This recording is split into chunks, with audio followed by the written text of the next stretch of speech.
Ebanna mwatuleetera akagamba simanya gaza kakati gaza bannange gaza ebanna omuntu alabye munsonyiwa nti nva kulya ne kamera teraga bulungi kale katusiimuuleko kale temufaayo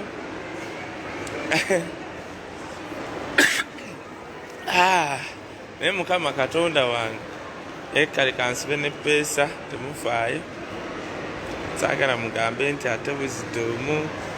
bannange muli mutya mwenna abali eyo tuzzeeko wano obwavu obutuluma e Uganda nga weekyawa bayongeza school fees z'abaana mwana bamwongeza school fees bakusaba miliyoni 3 ng'olinawo 2.5 omanyi kyokola kwata 2.5 ozirye kasita ate bateziwera zize zikola zikwata ozirye ebirala tunalaba ebiddako otherwise you guys omanye no Facebook nali negirekera Tamere Mirundi Junior mbasindika ku YouTube channel yange Kaye Wisdom official gendayo subscribe onyige n'akadde nga tukuletera ebyakabi Kaye Wisdom is in Dubai right now mbatumiddeko baddia gaza muwere tubabuulire ekiriwo twaze ku meeting na bintu bigenda mu maaso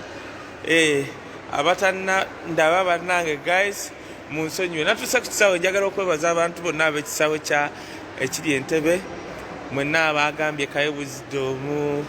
Wisdom webale tukambira ku basajja gwasobola Abanyarwanda bwe twesobola Abanyarwanda twesobola waleeta obusiru mu bolu Kaye Wisdom webale tugambira ku balalo bano twegambyeko no problem njagala okwebaza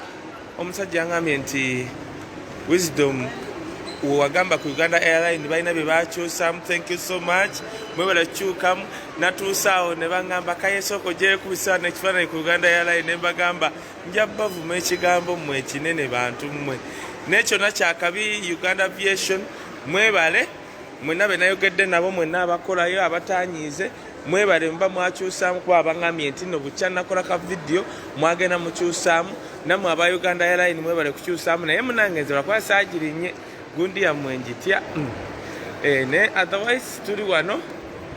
wano ennaku ekubba e Uganda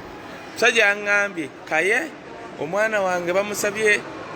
asasula school fees mmeka gayi yazze okunkabira school fees nga bamwongeza emitwalo 3.8 kyokka nze bannyongeza ngenze mu 3.8 namugaye musajja kola nga nze bwenkoze weekalakaase anti olinawo mmeka nti inawo ba 13 konze genda oziremu ebyennyanja emulungu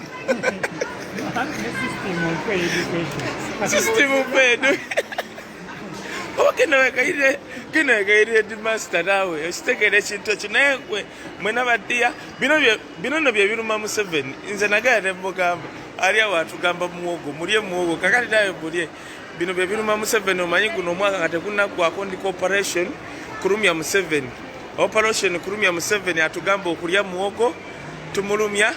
bannange ngenda kujja ku ssaawa oba mmeka saa zeno zidduka nazo nnyo ziri 11 naye nadde nyina okujja ku saa 12 tugenda kwongera obbannyonnyola ku kiri omukulu mwamulabye mu Itale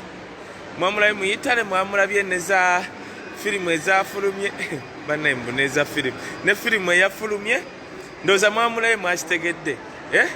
mwamulabye awo documentary essaawa yonna bagiganye mu sinema ze Uganda naye ffe tugenda gifuna ssaawa yonna bagenda kulaga documentary anti eya Bobby mwamulabye press conference mwagiwulidde oba towulira Itale mwenna ababadde babiraba genda ku YouTube channel yange Kaye Wisdom official twagivuunudde yonna Bobi Wine ng'ali mu Itale twavuunudde luno Itale olwabadde lwogerwa kitegereka bulungi nnyo nonno bwe tutyo we tuli ndina omukulu lwakuba saagala mulaga wategedde ye bayirawe ngenda nakyusa omutwe nagambye abantu Bobi Wine takyahavinga enkyogera mu luzungu nga kiwulika Bobi Wine takyegatta Bobi Wine takyegatta omanyi oyingira mu struggle waliwo ebintu ebimu bye weefiiriza omusajja abeena nkima awaadi yadde eno bakola bebiruma abayaaye aba akyetala nadde omusajja ate ali e Uganda oli addira kawunga kapima ku minzaani omusajja yabaaki oyo osegeera So n'ekyonna kyekiri Bobi Wine tumusabira kubanga nja babuulira Bobi Wine okutambula kw'ebulaya kitegeeza ki? As part of the struggle ye yasalawo ebintu ebimu abyesonyiwe ffe tube ne 7 yali